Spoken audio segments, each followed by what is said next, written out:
Então, vou fazer aqui uma apresentação do nosso convidado de hoje, né?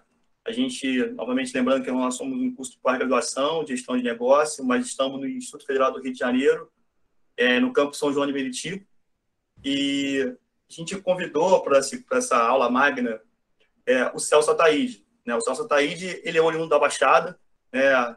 Viveu lá até os 6 anos. Aos 16 anos já havia morado em 3 favelas de abrigos públicos e na rua. Ele foi criado na favela do Sapo, na zona oeste do Rio de Janeiro. É autor de 7 livros, dos quais 3 são best-sellers. O Falcão, Mulheres de Tráfico, Falcão, Meninos do Tráfico, Cabeça de Porco, que está aqui. Eu tenho esse livro. E ali foi uma referência para uma disciplina do mestrado.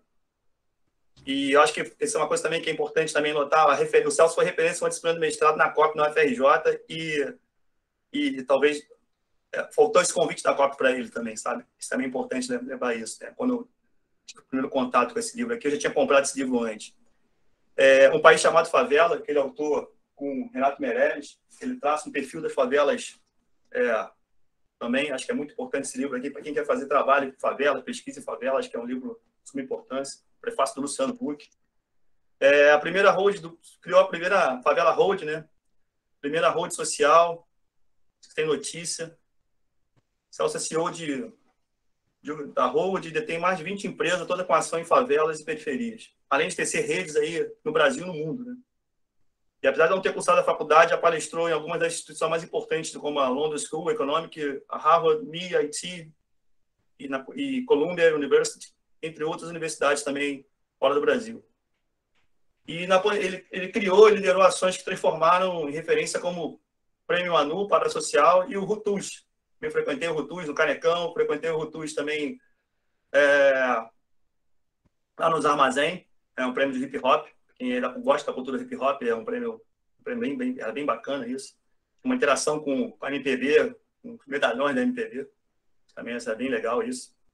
Premiaram os maiores rap do país, no evento que, mesmo nome, se tornou o maior de hip hop da América Latina. E a Praça das Favelas, né? Também é outro grande evento, mas no ponto de vista dos esportes.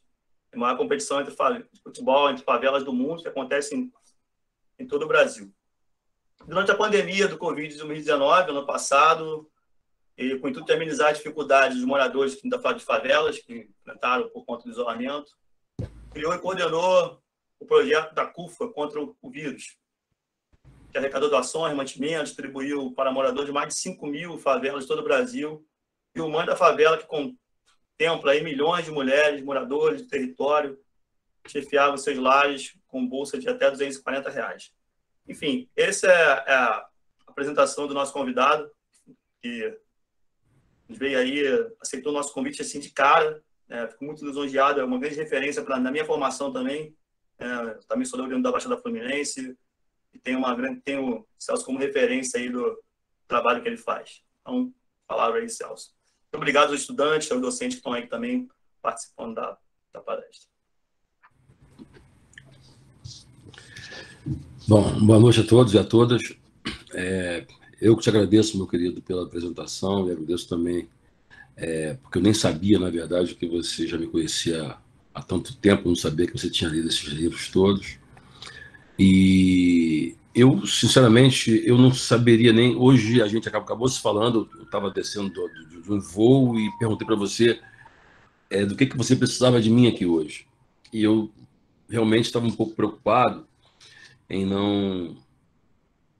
atender a expectativa de vocês e entender que contribuição poderia dar nesse trabalho que vocês vêm desenvolvendo. Então, acho que talvez a minha contribuição talvez não seja falar sobre economia, sobre negócios, mas eu acho que talvez a minha contribuição seja falar um pouquinho sobre a minha experiência em negócios.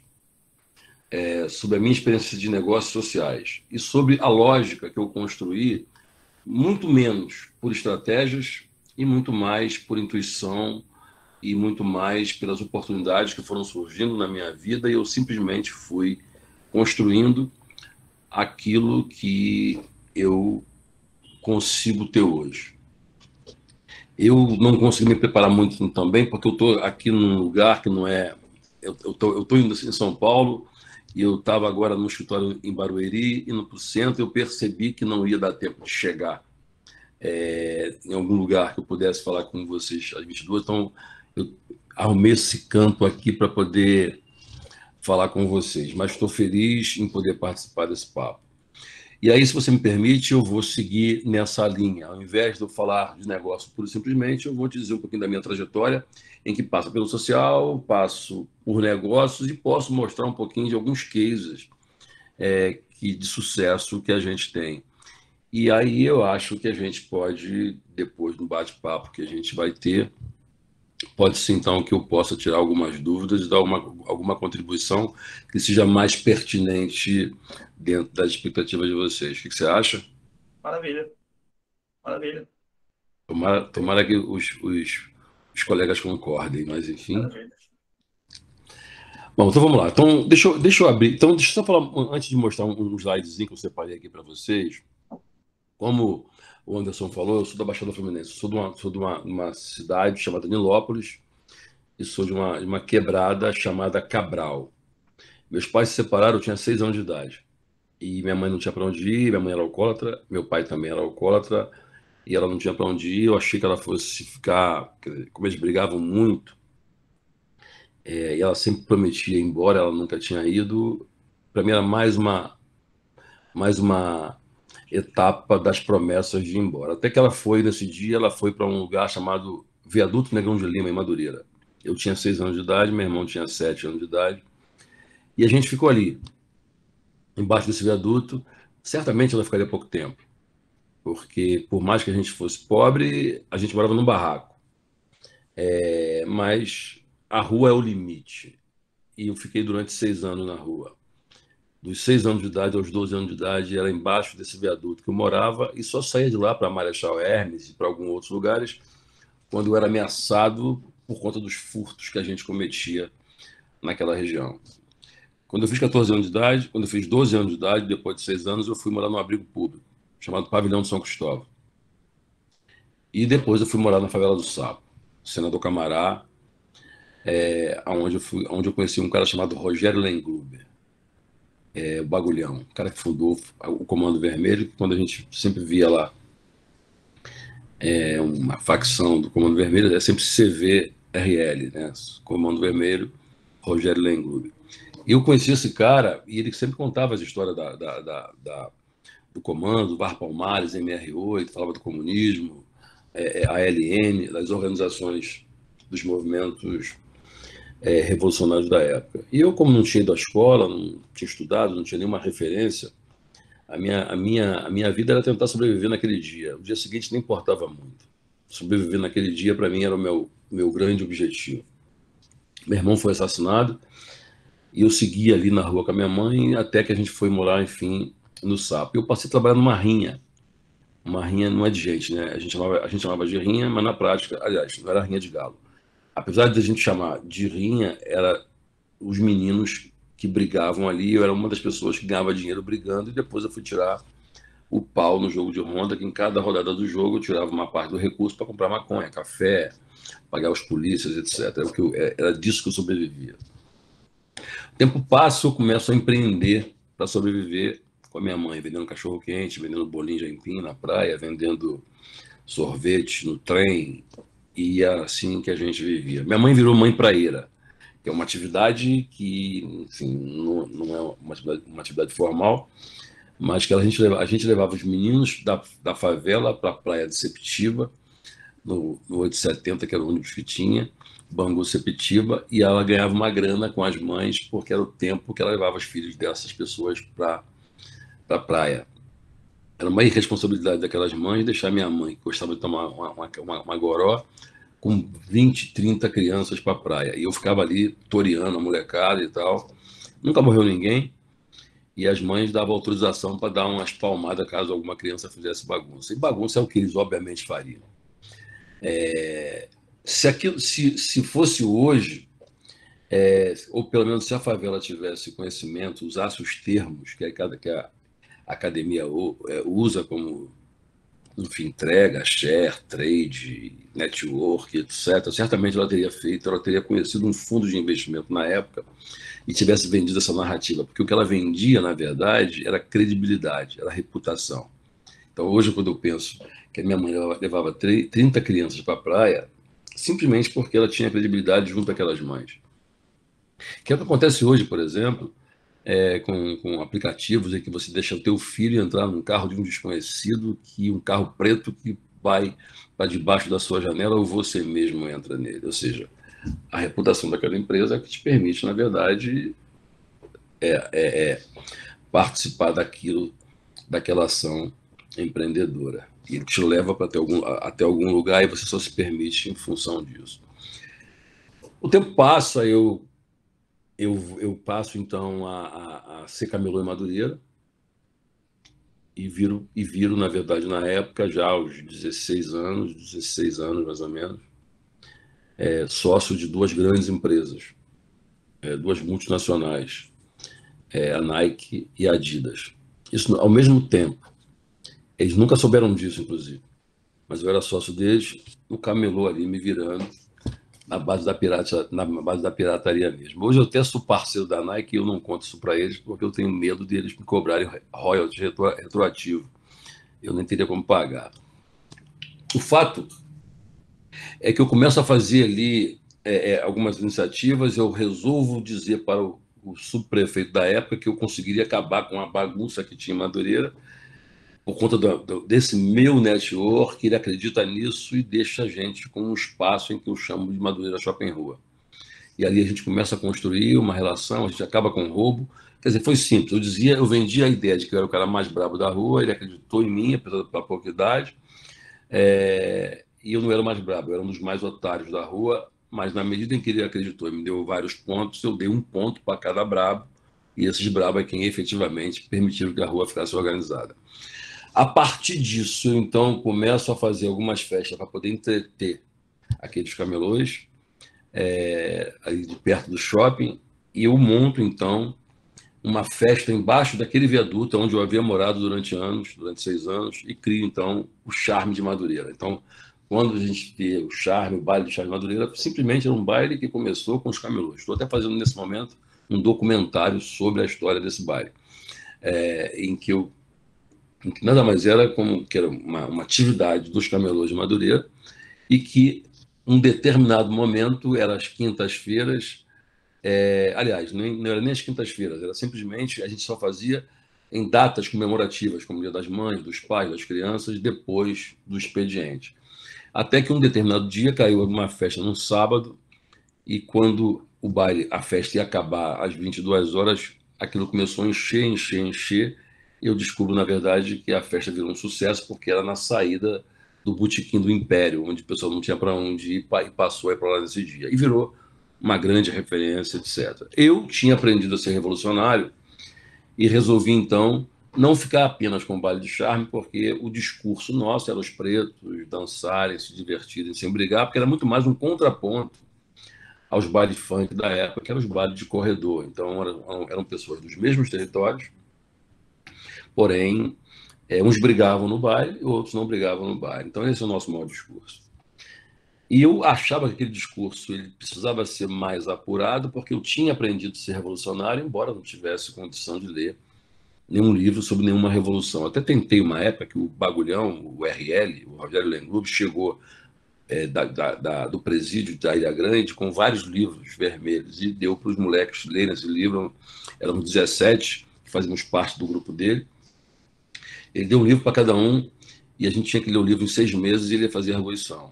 Quem não lesse o livro ia tomar tiro na mão.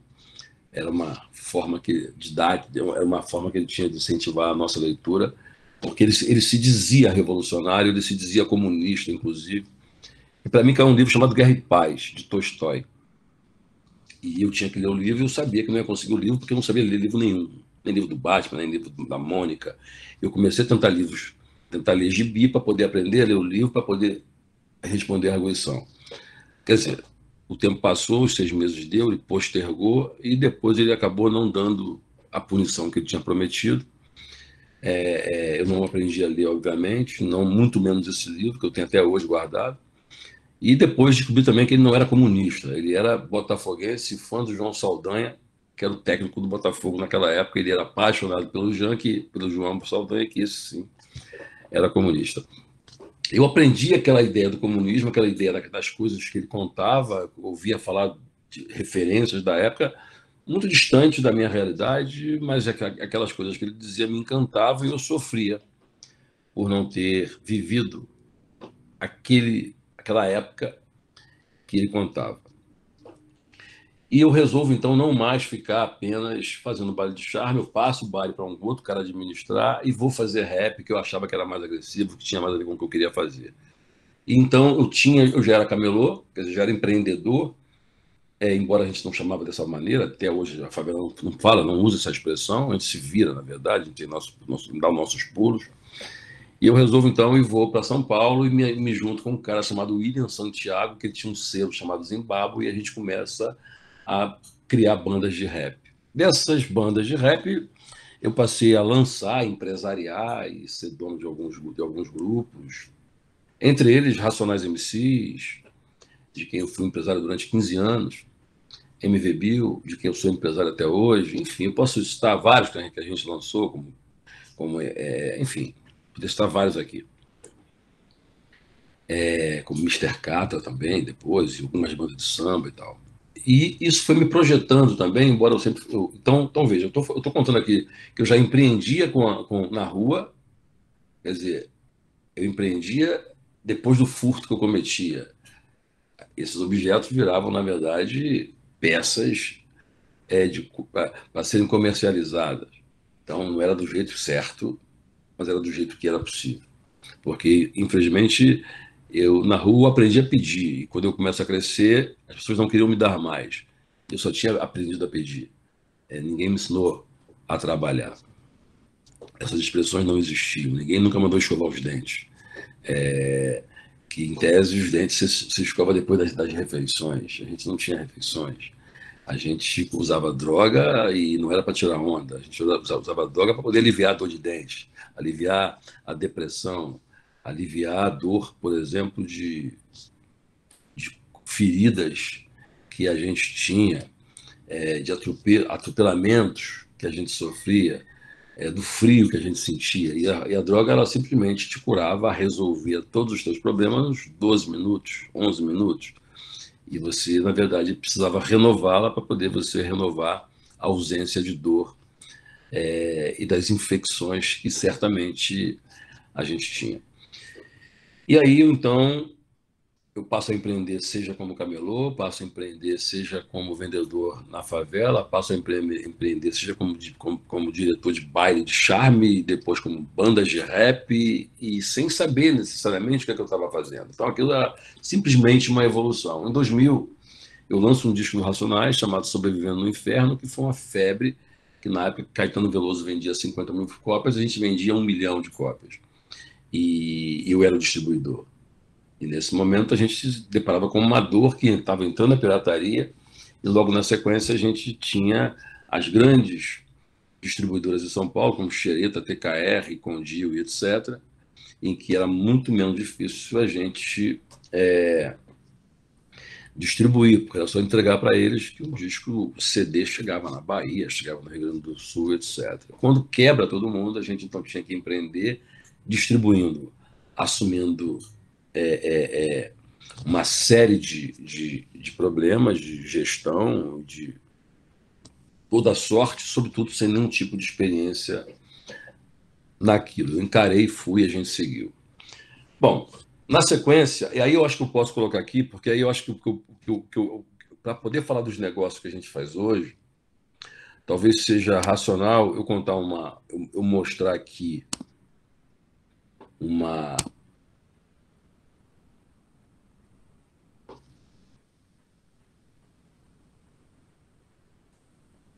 Você consegue ver? Sim. Sim. Obrigado. Então, quando eu saio, então isso começa então quando a expressão, né, empreendedorismo na base da pirâmide é como eu tento transformar as coisas. Eu sempre fui de favela, seja no Cabral, onde eu morava, eu começo a perceber que eu não podia mais tratar a favela como um espaço de carência, mas como um espaço de potência, como um espaço de resiliência, como um espaço de poder e prestígio também. Quando você chama esses territórios de comunidade carente, você está dizendo que aquelas pessoas são carentes. E, no entanto, essas pessoas elas consomem 119 bilhões por ano. Então, elas consomem porque produzem. Então, você não pode definir essas pessoas como carentes apenas porque elas têm baixa renda. Você precisa, na verdade, definir carência, que são aquelas pessoas que não têm condição de trabalho e que vivem às custas do poder público, como eu vivi um dia em abrigo público, dependendo do Estado, para poder me alimentar. Na medida em que eu estou hoje como camelô, como porteiro, como vendedor de sorvete na praia, eu posso ter uma renda baixa, mas eu produzo, eu trabalho. Todas as vezes que eu vou para um shopping, comprar uma casa, comprar uma mesa para minha casa, eu pago o meu imposto. Todas as vezes que eu vou assistir o jogo do Flamengo, do Fluminense, do Vasco, do Botafogo, no Maracanã, eu pago o meu imposto. Ninguém me pede uma carteirinha de favelado e me diz que eu não preciso pagar porque eu sou carente. Eu pago imposto igual a todo mundo quando eu pego um trem, um metrô, uma barca, etc. Então, eu começo a perceber que, quando a gente aceita certo tipo de expressão, a gente cria uma linha entre os que são carentes e os que não são. E aqueles que acham que não são carentes, sempre tratam essas pessoas como pessoas menores, porque são aquelas que estão precisando de você. E quem é que disse que o morador da favela precisa de você ou precisa do seu dinheiro? Se elas produzem 119 bilhões por ano, elas podem até trabalhar para você. Então, a relação com você não é uma relação de carência ou de pedinte, é uma relação de mão de obra, de venda de mão de obra. E eu começo, na verdade, a construir uma narrativa que tirasse essas pessoas que aceitam essas expressões desse lugar. E eu começo a criar, eu crio então a CUFA, que eu não sabia nunca o que ela tinha que fazer. Ela passa a ser uma instituição de formação, capacitação. Eu passo a ter relações com criança, mas no segundo momento eu passo, então, a formar as mães e as avós das crianças que iam para os cursos que a gente viabilizava. Eu passo a formar gente em presídios, com um projeto chamado Rebelião Cultural, e passo a ter uma relação também nos presídios, considerando que o presídio é uma extensão da favela. Basta você ver quem é que mora nas favelas e como é que essas pessoas circulam o tempo todo entre esses dois espaços. Eu passo também, quando surge as UPPs no Rio, a formar os policiais militares, quem teriam, na verdade, a relação de repressão sobre esses jovens, e cria o programa Mão na Cabeça, que era a forma que a gente tinha de... os policiais é que teriam que colocar as mãos na cabeça para poder refletir sobre o tratamento que eles davam àquelas pessoas, e não submeter os jovens das favelas apenas porque eram pretos, e que, portanto, davam uma percepção para eles de perigo. A gente passa a fazer cursos, a gente passa a fazer ações de todos os tipos, como bloco de carnaval, oriundo de cursos de percussão. A gente passa a ganhar vários prêmios, como esse, que é o Prêmio Darcy Ribeiro, pela quantidade de gente que a gente formou no ano anterior. A gente passa a fazer ações como cursos e fazer produções de cursos, tendo duas das nossas... e sempre tendo uma preta e uma branca, que é o caso aqui, por exemplo, da Thais Araújo, como também da Gisele Bündchen, como madrinha do Top CUFA, que tem até hoje, 2 em 2 anos a gente faz, porque ao mesmo tempo em que na favela a maioria das meninas são pretas, e muitas das quais nem sabem que são pretas, como eu também não sabia durante alguns anos, eu achava que eu era marrom bombom, moreno noturno, escurinho, marronzinho, de tanto que era prejuízo ser preto, que eu preferia também ser considerado uma outra coisa. E nem esse debate existia na minha casa, aliás, nem casa eu tinha para poder debater.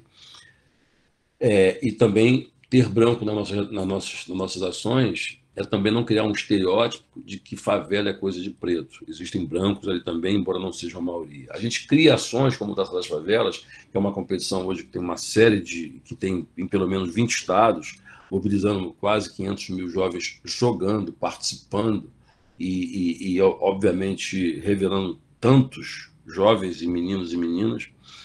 A gente passou a ter hoje 3 cadeiras na ONU: afrodescendência, habitação e juventude, e aqui a gente assumiu na ONU, em Nova York, quando a gente cria nossa sede no Bronx, onde temos um espaço de 6 mil metros quadrados, com hotel, inclusive, então isso também é uma coisa importante, porque um cara que vem da rua, que mora na rua, que vive comendo lixo e, de repente, consegue um espaço de tanta relevância, num território de tamanha importância. A gente passa a fazer ações internacionais também no Brasil, recebendo um monte de gente nas nossas sedes.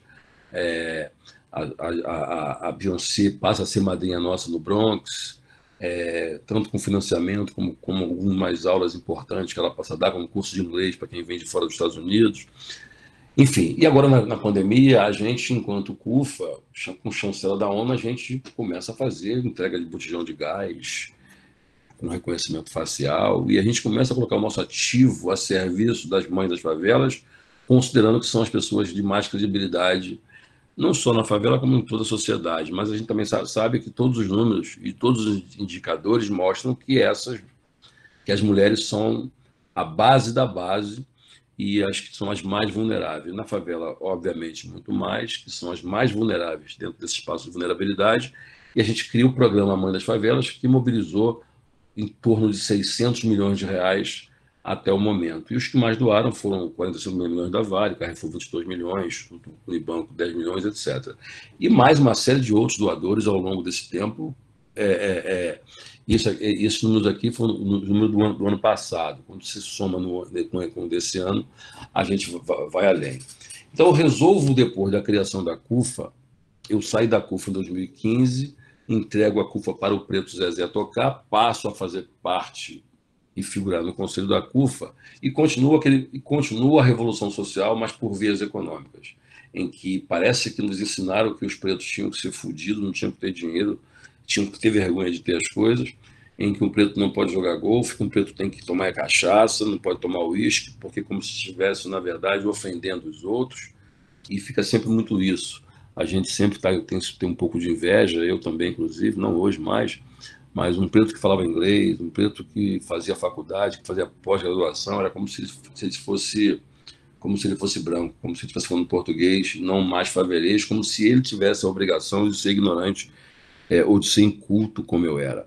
Então aquilo me ofendia, na verdade, e hoje eu descubro que era simplesmente ciúme que eu tinha, inveja de não ter tido a capacidade de ter a força daquelas pessoas de terem estudado, ou motivo e razões para que elas assim o fizessem.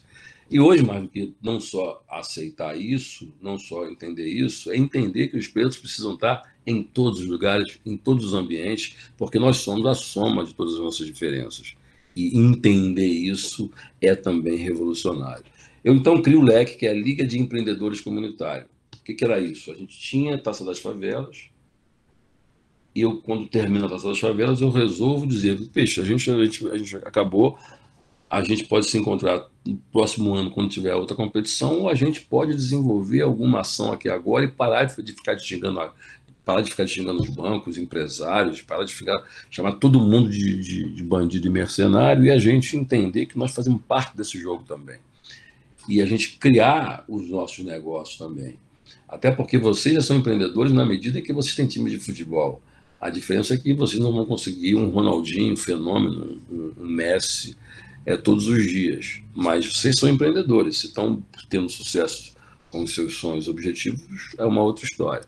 E aí eu os convenci a fazer parte de uma liga de empreendedorismo e crio, então, na sequência, a Favela Holding, que é a primeira holding social do mundo. Talvez alguém diga, pô, mas peraí, Celso está maluco. Como é que é a primeira holding social do mundo se a gente já conhece outros negócios sociais? Sim, que vocês conhecem são negócios sociais, não holding social. E negócio social, ainda assim é discutível. Porque o que é um negócio social? Cada um pode ter alguma ideia do que é isso. Mas, em tese, dentro de um conceito mais amplo, é algum negócio que você tem, que você opera, que faz o bem para um coletivo, para algumas pessoas. Mas mesmo quando você vai olhar esse raciocínio, você vai ter duas linhas. A do Yunus, que diz que você tem que ganhar dinheiro com o negócio social, e outras linhas que dizem que você não pode ganhar R$1 com um negócio social, se ele for realmente social. Independentemente do que você pensa a esse respeito, ainda assim o negócio social, em tese, é que você está no mercado ganhando grana e fazendo bem para alguém.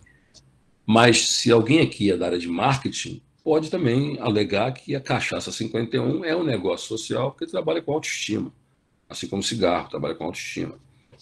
É um argumento que pode não convencer muita gente, mas faz algum sentido. No momento de felicidade tem álcool envolvido, e, portanto, se tem álcool envolvido, as pessoas estão fazendo isso por opção, e alegria, então autoestima. Portanto, pode ser um negócio social. Isso não vai me convencer, obviamente, não estou dizendo que eu concordo com isso. Mas pode ser um argumento, como pode ser um argumento também você dizer que a Taurus e a Ross, apesar de serem empresas que vendem armas, alguém pode argumentar que é um negócio social na medida que trabalha com proteção da vida. Independentemente disso, quando eu crio uma holding, eu já crio uma holding pensando em que todos os negócios que viessem fazer parte desse business seriam social não na sua origem, mas no seu fim. Na sua origem, pode ser que a Procter Gamble não seja uma empresa social. Tem que perguntar para ela, que eu não sou advogado dela. Mas quando ela entra na Favela Holding e a gente vai operar a logística da Procter Gamble dentro da favela, eu estou criando uma nova cadeia de formação, qualificação de vendedores, de cobradores, de logística, porque eu tenho aqui, na verdade, a casa de alguém vai receber agora R$3.000 e vai virar um pequeno depósito. Então, eu passo a ter uma série de novos ativos dentro desse negócio que a Hold passa a ser um conjunto de empresas e negócios cujo objetivo central é o desenvolvimento desses moradores dos seus territórios, criando postos de trabalho fora dos grandes centros e as pessoas, inclusive, não precisando andar 3 horas, 2 horas de ônibus, porque vão estar trabalhando perto de casa e passam a ter muito mais qualidade de vida. Podem, inclusive, tem que ter mais tempo para poder fazer faculdade, inclusive para não fazer nada, se não quiserem fazer. Então, quando você cria esses negócios na favela, eu estou pensando em 2 coisas. Uma, que é a empregabilidade, que para mim, na verdade, é fundamental, e também o empreendedorismo na base da pirâmide. Eu sempre coloco a empregabilidade como principal, porque eu tenho muito receio de quando as pessoas acham que todo mundo vai ser empreendedor. É como você pegar a Taça das Favelas e você imaginar que todo mundo vai ser jogador de futebol. A gente tem revelado gente, tem um menino lá do Patrick de Paula, que é do Palmeiras, que hoje vale alguns milhões de euros. Mas a gente não pode induzir todos os jovens a acharem que vão ser o Patrick de Paula, que vão ser tantos outros meninos e meninas que têm feito sucesso. Porque a maioria das pessoas não serão o Silvio Santos. Vão vender o carnê do bolo da felicidade. Essa é a realidade. Mas, obviamente, que elas não precisam, na verdade, terem seus sonhos podados como se elas não fossem conseguir. O que nós não podemos, na verdade, é que ser empreendedor seja a bala de prata. Então, eu crio a Favela Hold, não tinha a menor ideia do que era uma hold, se isso ia dar certo, se ia dar errado. Só que eu também não tenho compromisso com o que vai dar certo. Eu tenho compromisso em fazer e foda-se. Então, eu criei aqui essa locomotiva econômica, pensando aqui no mapeamento do processo e a metodologia. Hoje eu vou até dizer para vocês como é que é, mas na verdade, quer dizer, se eu for colocar isso na mão de vocês vão transformar isso aqui num puta de um argumento, de uma narrativa, vão falar de compliance, vão falar de tudo que vocês quiserem. Mas na prática, foi isso aqui. Eu tinha um processo que era pegar o representante da favela, que eram aquelas pessoas que eu mostrei lá atrás, que são essas aqui. Simplesmente isso. Isso vem da Taça das Favelas.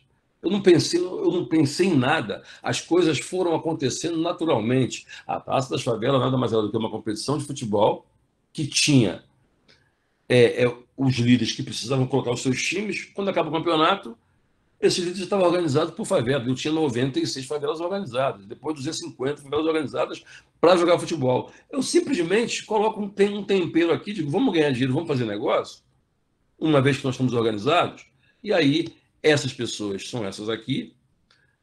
Quando eu mostro o cursor, vocês conseguem ver? Sim, estou vendo. Ok, então quando eu pego essas pessoas aqui, que é o leque, Sim. que é o leque, são os representantes do leque, que são aqueles moradores da favela que eu coloquei lá. Aqui são os representantes das empresas, que é quem nos prospectam, ou quem por nós são prospectados. Eu tenho aqui os empreendedores, que são aqueles que efetivamente vão fazer cada negócio proposto pela Hold, que vem para essa pessoa aqui, que recebe um percentual. Aqui eu tenho, então, quem vai tocar o negócio efetivamente, dependendo do tipo de negócio que for, ele vem para cá e mais pessoas vão estar nessa cadeia.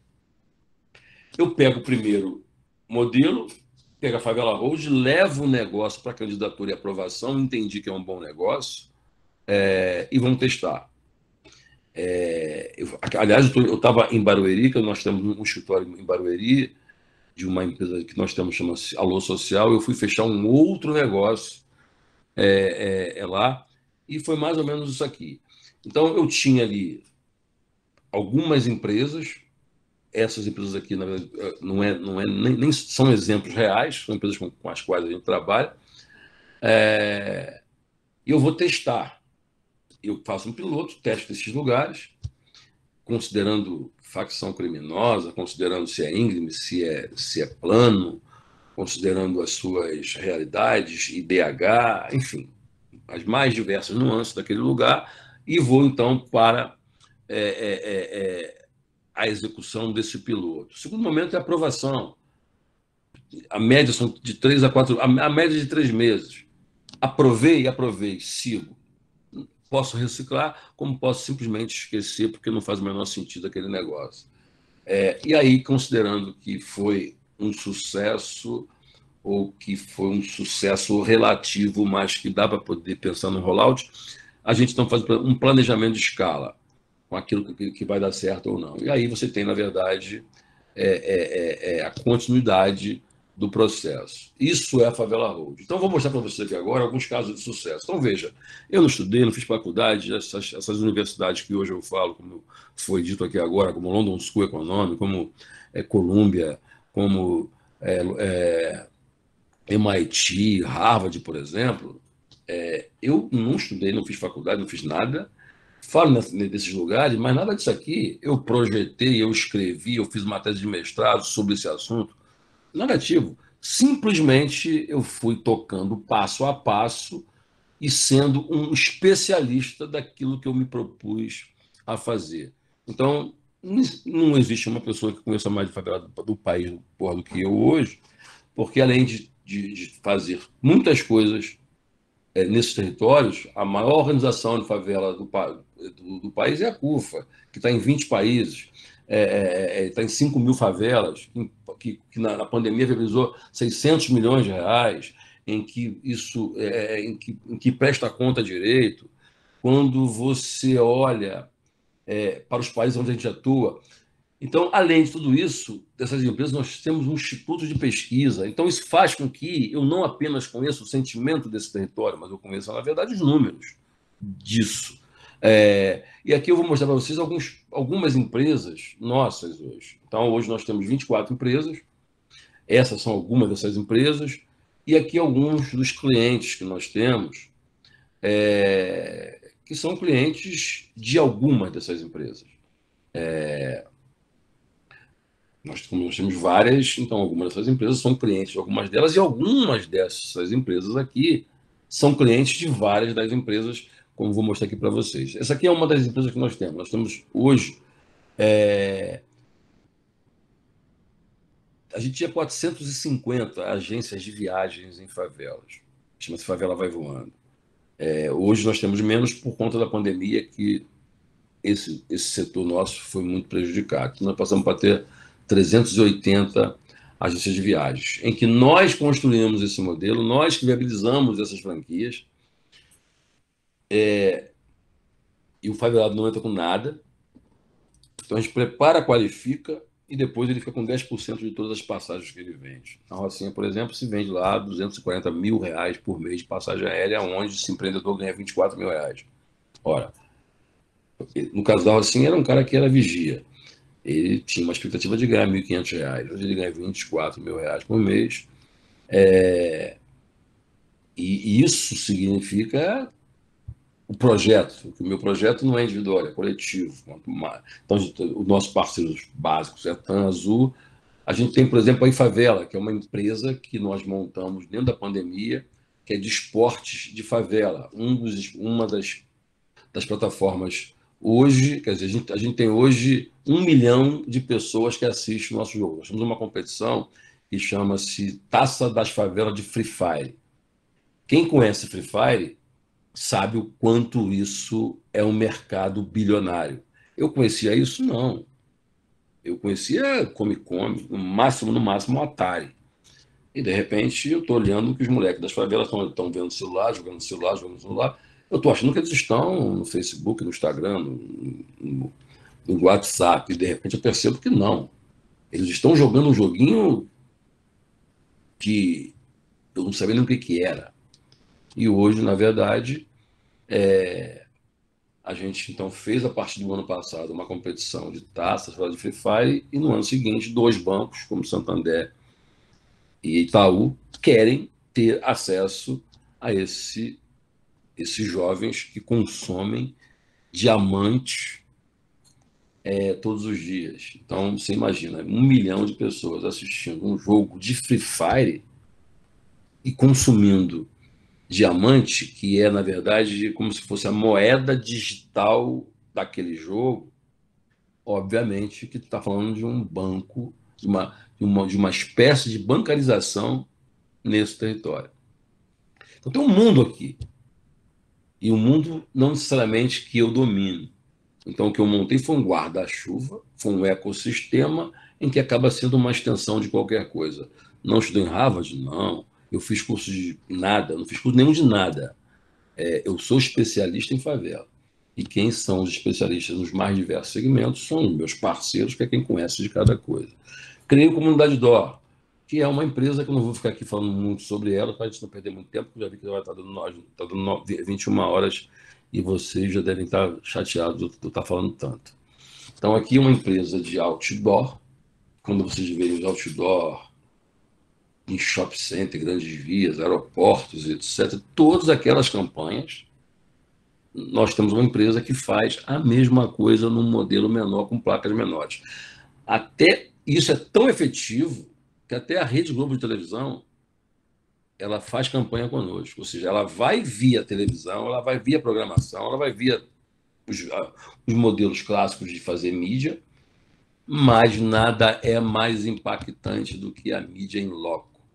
Se você vai fazer uma campanha sobre vírus, sobre dengue, sobre tuberculose, vai fazer em aeroportos, grandes vias, ok, você pode fazer. Mas onde há uma necessidade muito maior de comunicação é dentro da favela. E aqui está dentro do modelo social, porque a dona desse muro aqui, ela ganha, ela recebe. A gente aluga esse espaço para justamente viabilizar recursos para essa pessoa. Quem prega o prego, como que coloca aí... Uau! Oi. Bom, quem coloca o prego aqui, a placa, é um morador. A CUFA local, ou a organização local, a liderança também recebe um valor. Então, há uma cadeia, na verdade, aqui. Então, 20% do valor dessa campanha vai para a hold. E 80% do ganho real, do lucro desse negócio, fica inteiro na favela. Então, é social, porque tem gente que vai dizer assim, não, mas eu tenho uma empresa social, que eu dou emprego na favela. Espera aí. Mas para onde é que vai o lucro desse negócio? É para o asfalto? Então não é social. Porque se for apenas o fato da emprego, se for social, então tem lá o Shopping JK, é social, pô. Tem um monte de favelado trabalhando lá. Ou seja, e é social por conta disso, porque está dando emprego para vigia, porteiro, garçom, etc. Isso deve ser social. Aquela mão de obra é sua necessidade. Sem essa mão de obra, você não vai conseguir montar a tua empresa. Porém, social é se os recursos e o lucro desse negócio fosse compartilhado com a base da pirâmide. Se não é o que eu chamo de caô social. Quem quiser ser enganado, ok. Se você quer fazer porque essa empresa é a melhor do mercado e você precisa dessa comunicação perfeita, você faça. Mas não faça com o discurso de ser social se ela não dividir o recurso com os moradores daquele lugar, desenvolvendo aquele lugar. Porque se você desenvolve o país, que vira a primeira economia do mundo, e a favela não se desenvolve, tu só aumentou a distância entre a favela que ficou no mesmo lugar e o país que se desenvolveu. A gente tem, por exemplo, hoje a gente tem essa empresa que é a Favela Log, em que a gente distribui nas favelas uma série de empresas, como essas aqui, por exemplo, a Natura, a Procter & Gamble, GetNet, Raspadinha. A gente construiu esse projeto. E, para isso, nós criamos um programa chamado Recomeço, que é um programa de ressocialização focado em pessoas que vêm do cárcere. Então, todas as pessoas que trabalham nessa escala vêm de um projeto chamado Recomeço, que são de ex-presidiários e ex-presidiárias, que é quem faz essa ação. Os números são absurdos, que não vai dar tempo de falar aqui. Hoje nós temos uma empresa de marketing, que chama-se Infavela, é uma empresa de marketing. Quer dizer, aquilo que o asfalto é que tem como ativo, eu falei, não, pô, eu vou montar uma empresa de marketing também, porque se as empresas estão fazendo ações nas favelas, se as empresas estão customizando seus produtos para poder vender para a base da pirâmide, para a classe C, D e E, e elas querem esse dinheiro, elas precisam se comunicar direito com essas pessoas. E não se comunica direito, não tem vantagem competitiva quem fala apenas português, porque na favela se fala favelês também. Então, eu talvez fale menos português do que favelês, mas eu me transformo em poliglota quando eu falo as duas línguas. E hoje nós temos, na verdade, como clientes, empresas como o Facebook, como Natura, como Light, como Guaraná, enfim, tantas outras empresas de quem a gente tem, como Uber, por exemplo, a gente desenvolve programas com Uber nas favelas, por exemplo. Hoje nós temos empresas de digital, de pessoas de favela que fazem isso, nós somos os únicos a fazermos isso. Então, assim, a gente tem, por exemplo, uma plataforma em que as pessoas têm 5.000 seguidores somente, mas a gente bota 1.000, 2.000 na mesma plataforma e eles fazem a mesma campanha ao mesmo momento através da nossa plataforma. Então você alcança um número muito maior de pessoas que você deseja falar, que não adianta você pegar um artista da Globo com uma cara de Alain Delon, por exemplo, para poder fazer uma campanha, porque tem muitos seguidores. Ele não fala para mim com autoridade. Quem fala para mim com autoridade, não adianta você pegar, por exemplo, sei lá, não vou falar o nome de nenhum artista aqui, mas um artista muito famoso que tem 20 milhões de seguidores para poder vender Fusca. Desculpa, mas eu sei que esse cara anda de avião, ele não empurra Fusca. Eu vou comprar o Fusca se você colocar no teu comercial alguém que seja do meu território, que fala com autoridade que ele usa aquilo. Então, se ele disser que o melhor combustível é esse, porque por alguma razão X, eu tenho muito mais chance de acreditar, porque eu sei que ele usa aquilo. É como um profissional que vai escrever o release do seu disco, que ganhou para aquilo, e, portanto, ele não vai fazer uma crítica do seu disco, ele vai apenas falar muito bem, porque ele recebeu para aquilo. Eu poderia falar com vocês sobre uma série de outros negócios. O fato é que hoje, a Hold foi montada em 2015, em 2017, a gente já ganhou o prêmio da Isto É como empresário do ano em impacto social. Nesse ano de 2021, a gente está recebendo o prêmio o Schwab, que é do Fórum Econômico Mundial, onde eu fui escolhido o empresário do ano da América Latina. Então, estou indo agora no dia 21 de janeiro para o Fórum Econômico Mundial em Davos para receber esse prêmio. Então, eu acho que um pouco da contribuição que valia a pena trazer para vocês não seria necessariamente como uma pessoa que pudesse trazer experiências para vocês a nível de conhecimento técnico, conhecimento estrutural de negócios dentro do que vocês estudaram. Mas dentro desse grupo, hoje existem empresas nossas, como a Alô Social, que ela fatura por mês 5 milhões de reais. Então hoje existe um volume de recursos girando nesse território, e o que eu me orgulho muito é simplesmente pelo fato de que a base da pirâmide, ser parceira, ser sócia, em alguma medida, desse processo e desse projeto. Anderson, meu querido, quando você me convidou, quando eu vi que você era mó negão, eu não queria, eu nem te perguntei, eu estou junto, embora eu não faço isso. E se você me disser que vai me pagar um cachê, eu vou até brigar com você. Porque, na verdade, eu acho que contribuir para o conhecimento do que a gente precisa é fundamental. E quando um negão, duas mãos de tinta como você, carregado no tempero, na Baixada Fluminense, um cara que se parece comigo, me convida, para mim não é um convite, para mim é uma convocação, eu vou estar sempre à disposição. Espero não ter te decepcionado, espero que as pessoas que estão aqui não batam em você como uma propaganda enganosa. Imagina, foi incrível, foi incrível. Muito obrigado aí foi incrível, pela palestra, pela aula que nos deu. Acho que foi muito bacana, você trouxe essa tua trajetória como um todo, de vida, que une a questão da academia, chama de empreendedorismo, né? A sua vida une ao empreendedorismo de sobrevivência, né? Da base da pirâmide e de sobrevivência.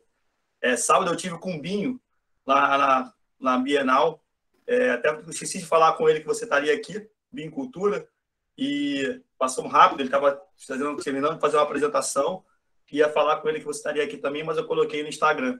Então, assim, pô, você é referência não só na minha formação, no sentido de trazer essa experiência em favela. Eu trabalho em favela há 20 anos, eu trabalho com uma pegada de economia solidária e vejo que a economia popular e da sobrevivência, ela está muito presente na favela. Como você trouxe muitos exemplos aí, acho que você fechou a apresentação com a ideia do Data Favela, com o Renato Meirelles, que está sempre dando entrevista aí, trazendo esses números da favela que vocês construíram. E você abrilhantar o Fórum Mundial, né, em Davos, receber esse prêmio, e acho que é muito bacana também. Eu acho que a sua formação é aquela formação que a gente chama honoris causa, né, Celso? Acho que tem muitas formações aí que no país como o nosso, deveria dar título de honoris causa para muitos empreendedores, para muitos fazedores de cultura, para muitos sobreviventes como você aí. Então, é uma honra ter te recebido aqui. Eu acho que também foi bacana para os estudantes ter trazido toda essa tua trajetória no campo da vida e no empreendedorismo. Acho que foi muito bom mesmo. Muito obrigado. Eu gostaria de abrir para os estudantes aí para as perguntas, né? Para os estudantes, para quem está aqui como convidado, também os professores. Acho que os estudantes primeiro, depois os professores, depois os convidados, enfim. Fiquem à vontade. Acho que para perguntar, eu trouxe alguma questão aqui, mas eu acho que vou deixar para o final, para não atrapalhar a vida de ninguém. Vamos abrir, então? Ó, eu já tenho uma pergunta aqui que eu vi logo no início. Eu vou dar sequência para ela, porque acho que foi um estudante que perguntou, se não me engano é Matheus, para a gente... Eu sei que deveria começarmos pelas meninas, mas como está aqui do Matheus, ele adiantou a pergunta, eu acho que é Matheus sim o nome dele. Deixa eu ver aqui. Professor Celso, a Hold leva o modelo de negócio pronto e convida a pessoa para implementar aquele negócio? Por exemplo, vocês veem a oportunidade de ter alguma entrega de marmitas em determinada região, daí vocês escolhem a pessoa que irá implementar esse modelo? Essa pergunta do Matheus. Se tiver mais alguma, você já faz, que eu já respondo. Acho que tá. Essa foi do Matheus. Depois, a Fabiana, que agradeceu, precisou de sair, pediu desculpa. Palestra maravilhosa, seus projetos são incríveis. Celso, parabéns mesmo, tudo sucesso e que você tenha muita saúde e força para continuar ajudando tantas vidas, caso os projetos tenham espaço para voluntários, tenham interesse. Não só voluntários, Celso, eu já abro aqui tecer essa rede, né? O IFRJ vai fazer um convênio com a Favela Hold, né? Não só para bolsista, mas como também para os nossos estudantes terem a oportunidade de ter a prática. Enfim, fica aqui o convite aberto para essa fala aqui que a Fabiana deixou bem claro. Já fica aqui o convite. Eu já fui na sede ali em Madureira, do lado, ali na rua, em frente ao Baú da Felicidade, tinha uma sala de vocês ali, comprar o CD da MV Bill, né? Na época eu fui comprar o CD ali. Enfim, tá aqui também, estou aberto. Posso aparecer lá, posso levar o nome do FRJ, posso ir com os professores, com os diretores, enfim. Tá? Esse convite também aqui, levar em consideração o que a Fabiana falou. Muito legal, Fabiana. Eu achei ótima a sua fala, eu já estaria... Esse ponto aqui é anotado também, mas eu considero que você foi a pioneira nesse sentido. Kaline Lírio também falou que ela é maravilhosa, foi incrível essa oportunidade de aprendizado. depois também o agradecimento. Acho que a pergunta veio do Matheus. Tem outra pergunta, pessoal? Se quiserem colocar. Bom, eu vou responder então aqui. Vamos lá. Os negócios, na verdade, eles não são definidos. Porque eu acho que na minha trajetória, como está muito claro ali, é meio na base do foda-se. Então, eu não me organizo, não sistematizei e agora eu vou escolher determinadas coisas. Não. Quais são as oportunidades que estão na mesa? E será que eu estou no time daquela oportunidade? Bom, então, se tem, eu vou olhar para aquilo. Então, pode ser marmita, como pode ser alguma outra coisa. Eu estou, por exemplo, nesse momento, estou investindo numa franquia chamada... É segredo ainda, mas enfim, que é de comida. Existe uma chamada Box Mineiro, vai ser um chamado Box Favela, vai ser Favela Box, em que eu começo a fazer isso no país inteiro. Ou seja, eu não pensei em trabalhar com comida, mas já que eu tive um parceiro que toca isso, eu avaliei, entendi que ele faz uma entrega importante, eu simplesmente vou dar para ele a escala que ele precisa, e, em alguns casos, o recurso para poder aquilo funcionar. Nesse momento, por exemplo, hoje, eu te diria que eu já estou lançando um fundo de investimento para a favela. Então, esse é um fundo de 100 milhões de reais, isso já para segundo semestre, primeiro trimestre de 2022, em que nós vamos identificar negócios em que eu vou aportar, negócios desses territórios, e provavelmente com pessoas que não sabem o que é fundo, não sabem nem não buscarem um fundo, que é pensando naquela mesma lógica da minha mãe, que era uma mãe praieira, e que aquilo poderia ter sido um modelo de negócio para outras tantas coisas. Como muitos negócios hoje que surgem inspirados em coisas que algumas pessoas estão fazendo nesses territórios e viram um modelo de negócio colaborativo. Aí se dá uma série de nomes em que apenas quem está levando isso está traduzindo um comportamento empreendedor de alguém que já faz isso há muito tempo. Em relação a modelo de negócio, é isso, não tem nada, sobretudo porque o ambiente onde eu atuo, você precisa adaptar. Se você for imaginar que você vai trabalhar no asfalto da mesma forma que você trabalha na favela, não há a menor possibilidade.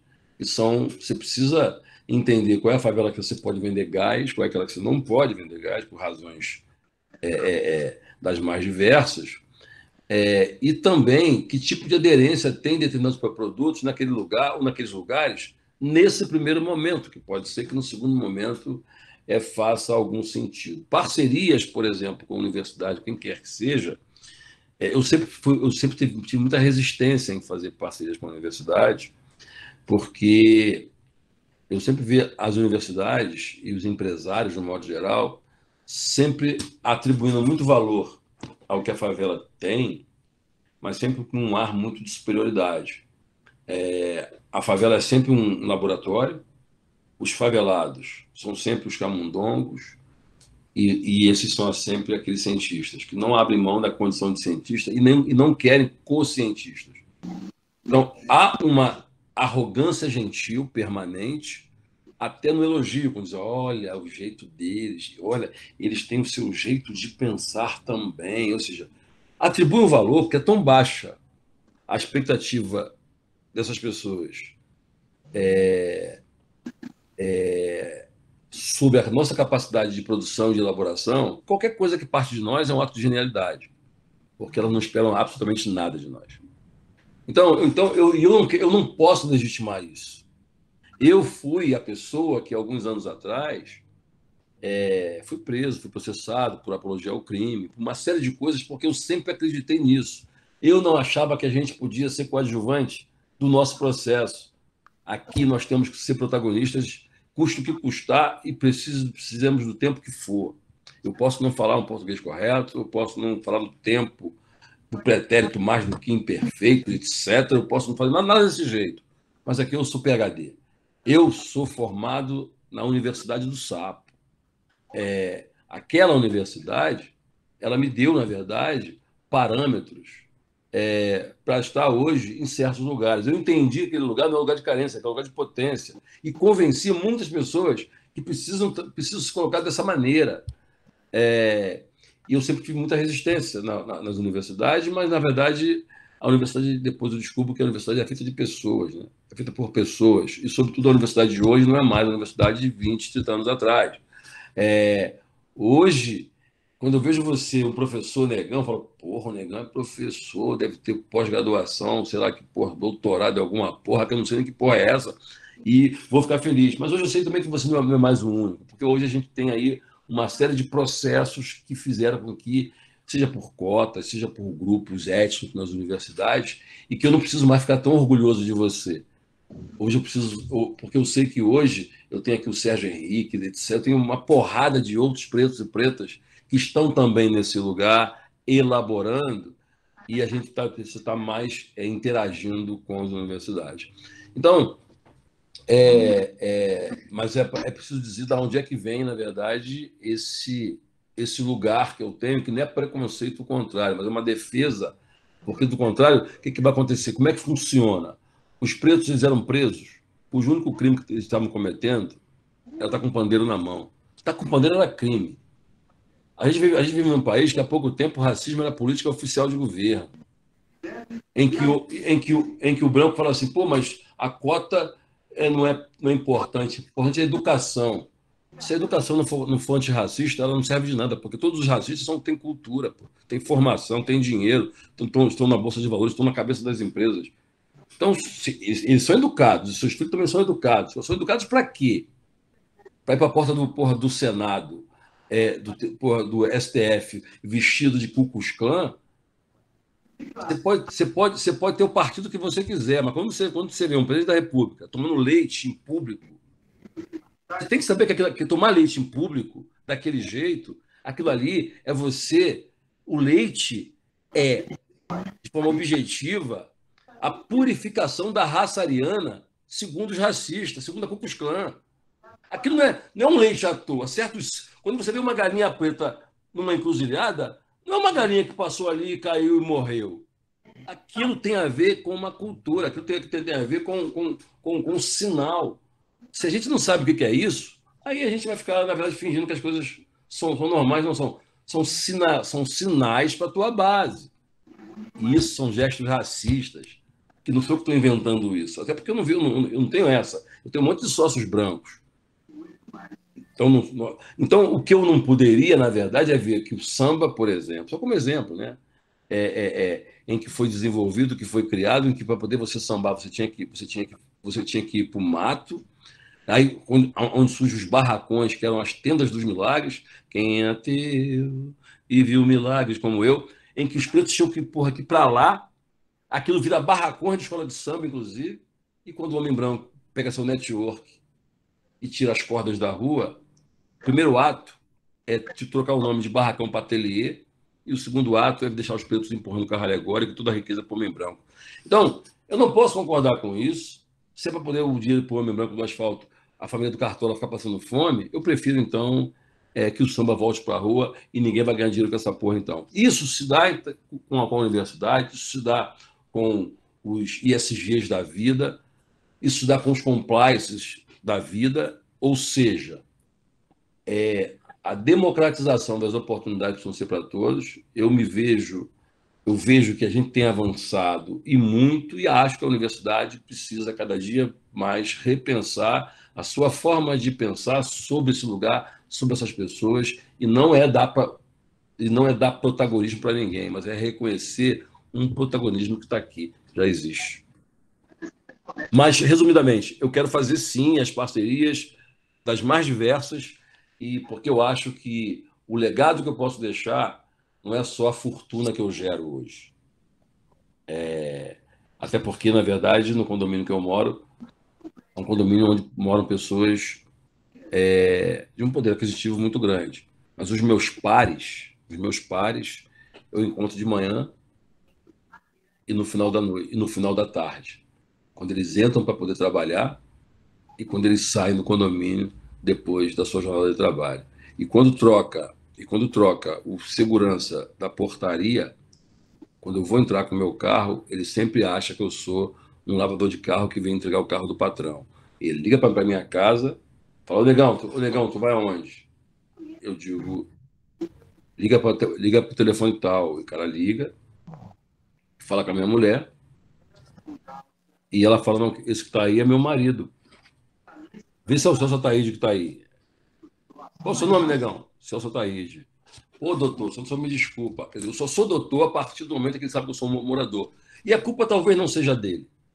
A culpa talvez seja dos olhos dele, de não estar acostumado a ver preto bem-sucedido, e a referência que ele tem dos pretos é estar vindo limpar cocô daqui do condomínio, limpar a piscina, fazer a jardinagem, fazer todos os serviços, e depois saírem à noite como babá. Então, o que nós precisamos é mudar esse quadro, porque a percepção dele vai mudar automaticamente. Isso passa pelo reconhecimento também da academia em relação ao que nós já estamos produzindo.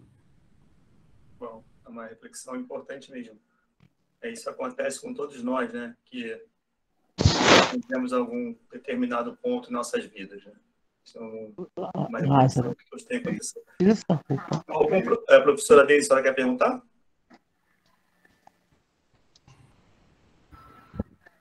Eu estou pedindo para ela desativar o áudio aqui pelo WhatsApp, Anderson. Acho que ela não está visualizando. Agora ela visualizou. Fique à vontade para poder fazer algumas considerações.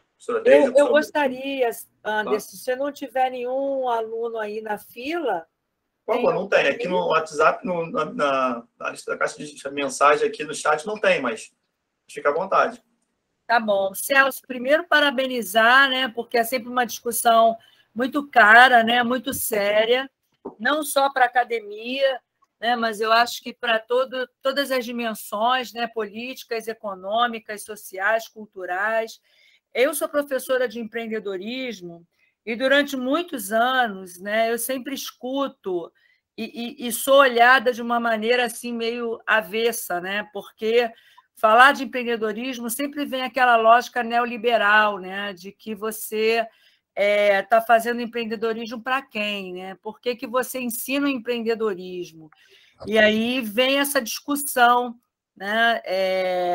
Que é um projeto, né? Que a gente sabe que também tem um desenho de um projeto, inclusive nas bases aí da educação, mas muito me surpreende, gostaria que tivessem mais pessoas como você para trazer essa discussão como o empreendedorismo no princípio da sobrevivência, né? Porque só quem está lá nessa pirâmide que você destaca muito bem é que sabe qual é essa necessidade, né, Celso, dessa inserção que não vem por todas essas dimensões, vem para a questão da fome primeira, né? Da fome. E aí a gente fica escutando esses discursos sempre, né, é como se fosse um martelo, sabe, Celso? Você tá num projeto liberal, né, dos economistas liberais que assumem essa dimensão, né, essa discussão, que providenciam, inclusive, a facilidade para o microempreendedor, mas eu vejo que é um discurso muito dissociado dessa prática, né, Celso, dessa realidade. O que você comenta sobre isso? Você ouve isso também, né? Quando você vem para essas discussões, quando você traz essa apresentação tão carregada de sentidos, de significados, você pode fazer assim, sabe, uma fala sobre isso? Você também ouve isso? Que eu, quando entro na sala de aula, escuto muitas vezes. Obrigada, Celso. Bom, eu, em geral, nem falo sobre isso, que é mais ou menos como você hoje postar uma foto de Bolsonaro, de Ciro Gomes, do Lula e etc. As pessoas vão se posicionar e vão te odiar porque você defende alguma posição. E é tudo legítimo, tanto quem se posiciona, como é legítimo quem se posiciona a partir desse posicionamento. Agora, o meu lugar de fala eu não preciso que ninguém tenha pena de mim, não preciso que ninguém me elogie, não preciso que ninguém me admire, não preciso que de nenhum tipo de sentimento, porque a minha conexão é baseada na minha necessidade. Quando você fala, por exemplo, de neoliberalismo, de liberalismo, desse debate de Estado mínimo, de Estado máximo, eu sou da favela. A favela não está pensando em Estado mínimo ou máximo, ela quer o Estado que funcione. Se o Estado não funciona, para ela não serve de nada. Quando a favela vota no Bolsonaro, por exemplo, a favela é acusada de ser de direita. Mas é a mesma favela que, quando as UPPs chegaram no Rio de Janeiro, 87,4% queriam a polícia, queriam o PP. E muitas pessoas da favela morreram por conta disso, na mão do tráfico, depois que o PP se prostituiu. O que significa dizer que, quando a pessoa da favela ela queria a polícia, não é porque ela é de direita, é que é paz. Sabe o que é você ir trabalhar e ter o teu filho o tempo todo dentro de casa e o fuzil cantando do lado de fora? A tua janela, o teu barraco, os fuzis vão atravessar e o teu filho não vai ter paz e você não vai trabalhar. E ninguém quer isso na vida. Então, se estão prometendo que vão acabar com isso, a favela quer isso. É a esperança dela. Isso é uma coisa. Quando a gente fala de business, de negócio, e aí a gente for se aprofundar no liberalismo, etc., eu vou te falar de uma crítica que fizeram. Tem uma amiga minha, que é uma pessoa muito importante, um partido de esquerda. Quando eu ganhei o prêmio da revista Isto É, ela me passou uma mensagem, disse: Celso, que decepção. Você agora é do mundo capitalista. De um partido de esquerda, uma pessoa importante e muito querida. Mas veja, eu sempre fui capitalista. Sempre, a vida inteira. Eu era camelô, eu era capitalista. Só que ela gostava de mim quando eu era camelô, eu era empresário, eu era empreendedor. As pessoas não gostam de você quando você é empreendedor de sucesso. Quando você é empreendedor de baixa renda, você é muito bacana, você é legal. E aí, quando eu era camelô, eu tinha funcionário. Eu empregava quando eu era camelô. Eu tinha uma rede de empreendedores. Essa mesma pessoa que me criticou por ser de esquerda, e por ser de esquerda, de um partido, enfim, importante, etc., ela foi pegando Lava Jato. Então você vê a contradição. Elas esquecem que o VAR Palmares, MR8, ALN, eram de esquerda, eram movimentos revolucionários baseados no capital, porque eles roubavam banco, assaltavam banco, roubavam carro forte e sequestravam cônsul, porque até para a revolução é preciso de dinheiro. O capital está na base da revolução. Não se faz revolução sem muito dinheiro. Eu te pergunto, quando você rouba um banco, sequestra um cônsul, você vai então investir no armamento bélico e nas munições que fazem parte da base? As pessoas que querem fazer revolução estão no Facebook, no Instagram, no Twitter, e falando de revolução. Então, é preciso que essas pessoas também atualizem a sua realidade. Tem um cara que me criticou também porque eu virei capitalista. Hoje eu faço algumas reflexões. A única pessoa que me convenceu que não era capitalista era um cara que eu era camelô em Madureira, e esse cara vendia, ele era hippie. Ele era hippie com cabelão e tal, enfim, totalmente hippie. Ele vendia pulseira de couro no camelô junto comigo. Eu vendia pirataria, ele vendia pulseira de couro. E ele dizia que ele era hippie, que, enfim, ele mesmo dizia que tinha renunciado e não sei o que, etc. Depois eu nunca mais vi esse cara, inclusive. Depois eu cresci e penso, porra, esse cara não renunciou porra nenhuma, ele era tão capitalista quanto eu, ele corria do Rapa junto comigo, ele pagava a guarda municipal junto comigo, ele só vendia um produto diferente, ele pagava aluguel, fumava maconha, ele pagava à vista. Que renúncia é essa, gente? que não renunciou nada. Aí, quando você vai ver esses revolucionários, eles têm um carrinho da Ford velho. Anda a pé, meu amigo. Renuncia a tudo. Mas antes de você andar a pé, você vai precisar entender que as máquinas que põem o asfalto vêm da Alemanha. O trem que você pega não são trem brasileiros. Os ônibus que você... Aí você vai pirar. Então é preciso fazer uma adaptação para o mundo atual. A máquina que você está usando do seu computador é dos caras aí. Aí é os mesmos caras, quando eu faço rap, dizem: mas vocês, essa música aí é americana. É o cara que ama Chopin, Vivaldi, Pavarotti, como se Pavarotti tivesse nascido em Nova Iguaçu. Então, assim, o que é da base, o que é daquelas pessoas, se cria um monte de conceito, se cria um monte de histórias. Então, eu não vou convencer o meu filho a não jogar Free Fire, porque ele tem que jogar carrinho de rolimã, porque ele tem que brincar de pique-bandeira. Eu não vou fazer esse esforço porque não dá mais tempo. O mundo ele é globalizado. Eu vou precisar pegar esses 1 milhão de jovens que estão jogando Free Fire, que não foi eu que inventei o Free Fire, e dar para eles, junto com a UFRJ, um curso de formação de programadores. Porque as empresas hoje que fazem programação têm que ir para o Paquistão buscar por profissionais. Porque os jovens das favelas, eles acham que para poder fazer um curso de programação, você precisa ir para a NASA, você precisa ir para a Lua. Porque a ideia de que programar é uma coisa tão absurda faz com que distanciem essas pessoas. E isso reproduz, e esse discurso também, muito técnico, ele reproduz desigualdade. E aí você vai ter... Você imagina, por exemplo, num país como o nosso, se os pretos, de modo geral, se os pobres, de modo geral, tivessem acesso à universidade, você teria mais físico nuclear, você ia ver a favela falando de Césio 137, de urânio enriquecido, como é que faz essa porra dessa bomba. Você ia ver uma porrada de gente falando sobre temas que a gente não escuta falar nesses territórios.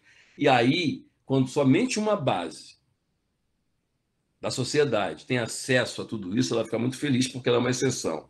E a massa inteira não tem formação. Isso atrasa o desenvolvimento do país. Então, se você tem um país menos desenvolvido ou subdesenvolvido, isso também é fruto das desigualdades. Então, eu acho que é legal falar sobre questões políticas, é legal, é importante, é fundamental, mas é importante a gente também atualizar os nossos discursos, porque senão fica um discurso de caviar, falando de revolução, falando de esquerda, quando nem eles acreditam nisso. E a maior prova de que eles não acreditam é que eles pulam o tempo todo de partido para partido. Você vê, por exemplo, personalidades importantes de certos partidos indo para a direita. Será que eles passaram a não acreditar mais? Ou eles nunca acreditaram? Então, eu acho que é muito importante esse discurso sobre o que é, por exemplo, eu falei aqui agora, sobre o que é o Estado mínimo. A favela não discute isso não, gente. O que é o Estado mínimo? A favela continua querendo um Estado que funcione para ela. E, infelizmente, se existe um Estado mínimo hoje no Brasil, é na favela, que não existe Estado. Muito bom as considerações. Alguém mais tem alguma consideração para a gente trazer para o Celso? Eu vou trazer uma, Celso, vou aproveitar uma carona aí, vou dar a sua resposta e também colocar algumas questões que você trouxe aqui. Em relação ao volume de recursos financeiros, 119 bilhões por ano, é um volume estrondoso que as favelas movimentam. Você tem 15 milhões de pessoas em favela no Brasil, como você muito bem mostrou aí na apresentação. E o que você falou, acho que tem uma relevância importantíssima, né? O dinheiro é o dinheiro, né, que vai consumir ali. Eles não vão ver que é o favelado, que é o morador do asfalto, enfim. Mas é o dinheiro que vai consumir e esse favelado não chega a ter esse acesso a esse tributo que ele paga, de fato, que é a história do Estado mínimo que não é, e o Estado que não está presente.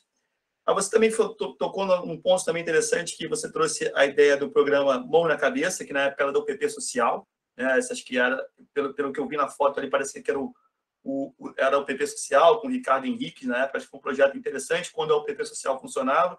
Acho que é interessante também essa questão.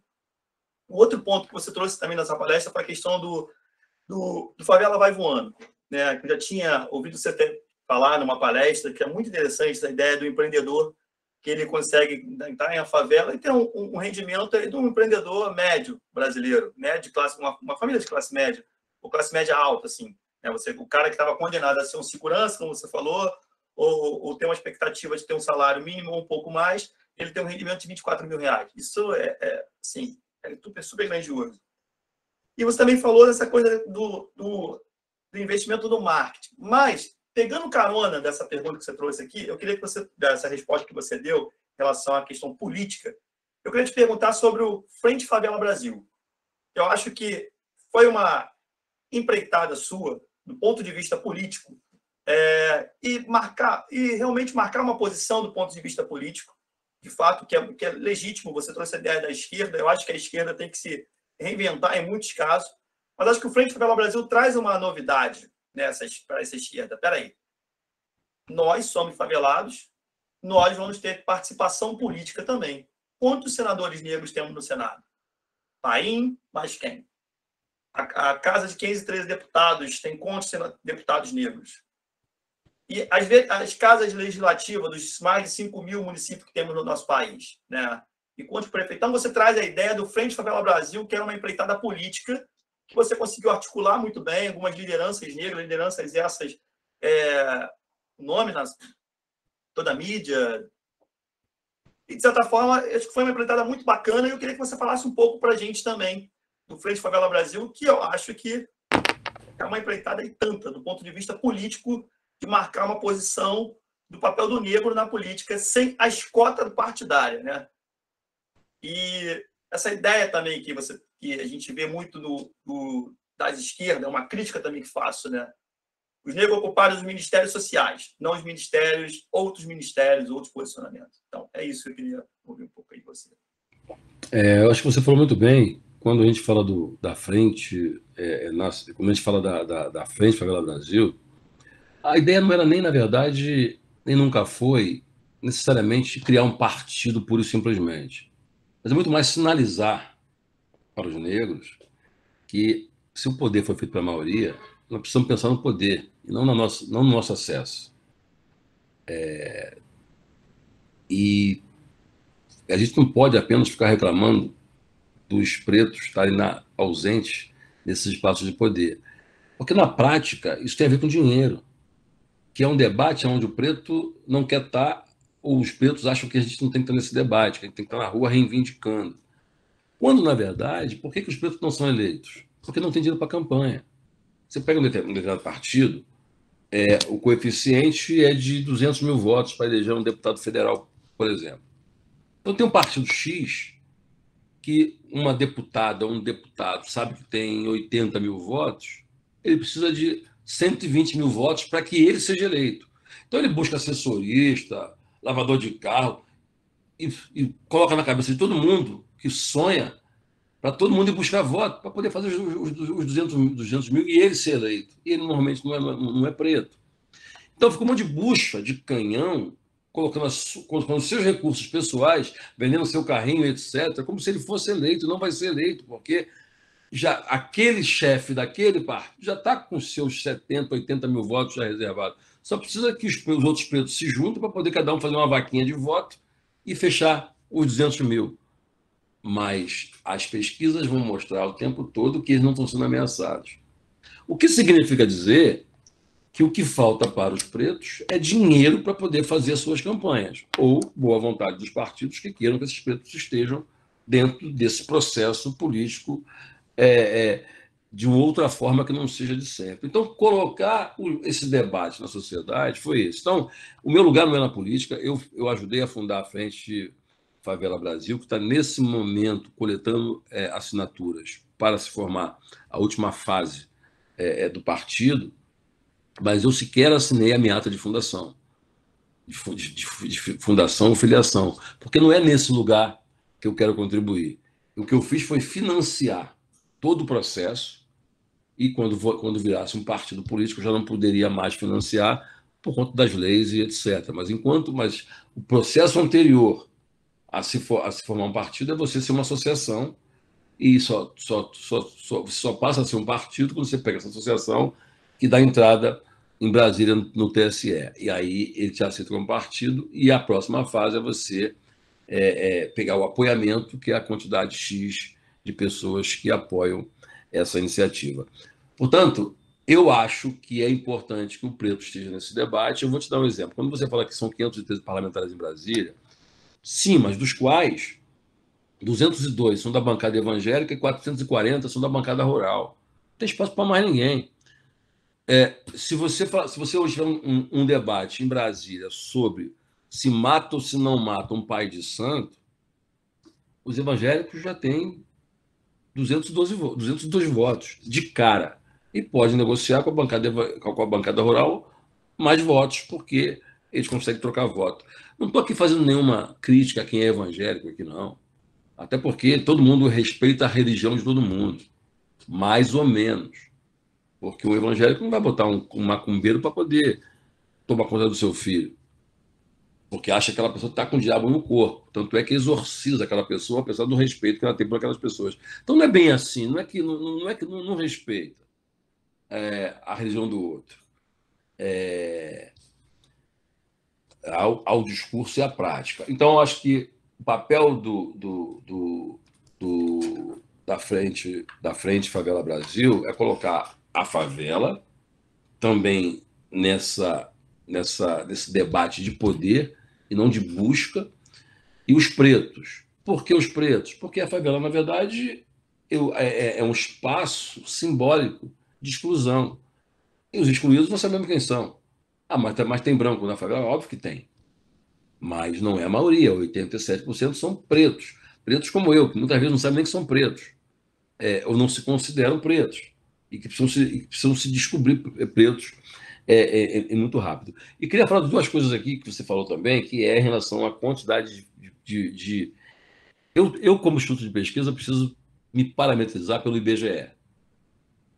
Mas, na prática, os números corrigidos hoje são 17 milhões de pessoas que vivem em favelas. E, portanto, corrigindo os números, não são mais 119 bilhões, são 123 bi. Só que está errado o número.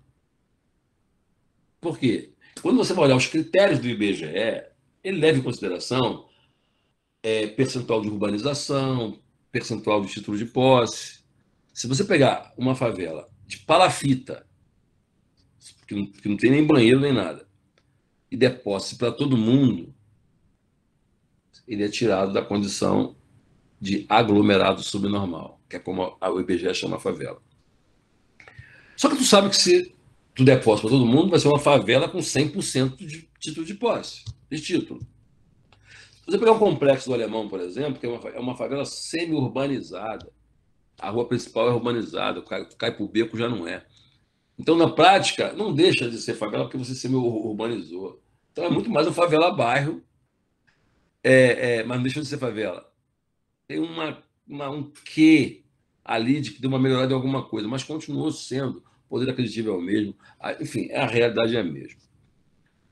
O comércio não tem habites, etc. E, portanto, o empreendedor tem muito mais dificuldade de se formalizar e, portanto, de ter crédito. Enfim, é o caos daquele lugar.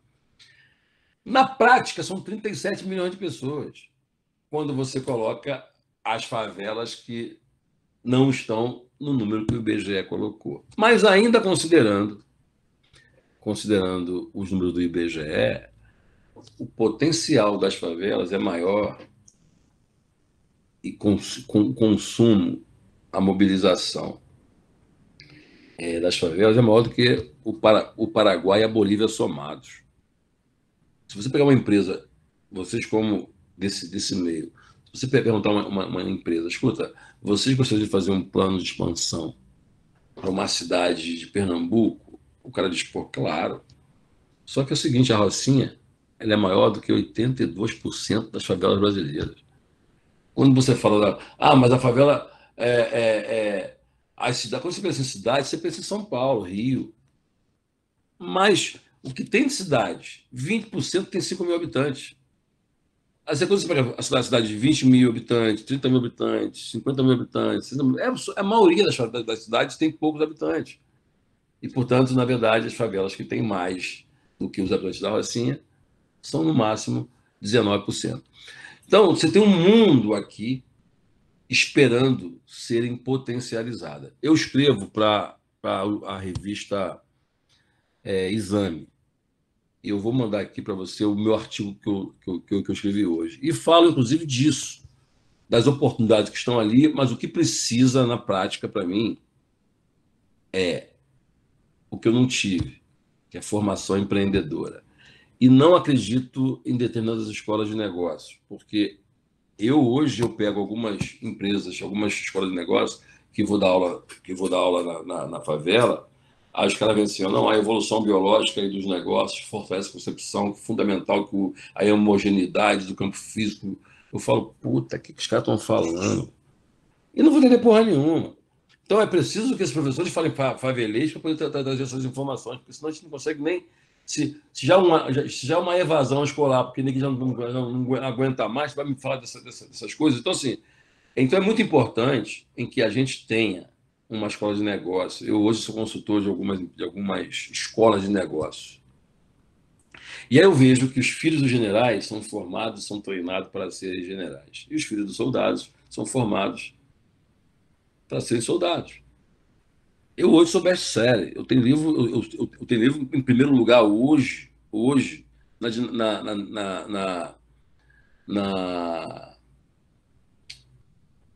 esqueci o nome agora do país. Está em primeiro lugar como os mais vendidos, por exemplo, na Dinamarca. E, no entanto, a minha mãe morreu achando que não era eu que escrevi os meus livros. Eu falo, mãe, eu que escrevi, pô. Os caras só corrigem lá. Corrigi até... Eu escrevo caminhão com 2 cedilhas. Eles que se virem lá. Mas até o do Paulo Coelho, os caras também corrigem. O do meu corrige mais. Mas se ela lesse o livro, ela vai ver, porra, claro que foi você que escreveu. Então não é um jornalista que escreveu para mim. Eu escrevi. Então, assim, o que eu acho é que eu acredito muito na meritocracia, de verdade. Desde que você compare os grupos. A meritocracia entre o topo da pirâmide funciona. Porque entre os estratos mais abaixados da sociedade, se tem alguém que não quer trabalhar, que quer ser playboy, etc., é o problema deles. Porque não dá para você misturar a meritocracia com grupos distintos. Obviamente que o meu filho, eu digo para eles, olha, não usem, que os meus filhos trabalham em favela também. Só que o meu filho mais novo, ele é herdeiro de 24 empresas. Uma delas tem 240 franquias. Ele não pode ficar aqui arrotando meritocracia para ninguém na favela. Eu disse para eles, para muitas pessoas, meritocracia é apenas a sorte de ter nascido em determinadas famílias, que não produziu porra nenhuma. Então, eles não têm que sofrer porque não produziram tanto. Agora, eles precisam respeitar e ajudar a dar equilíbrio social, porque se a gente não tiver equilíbrio social, a gente vai ter que conviver com uma coisa chamada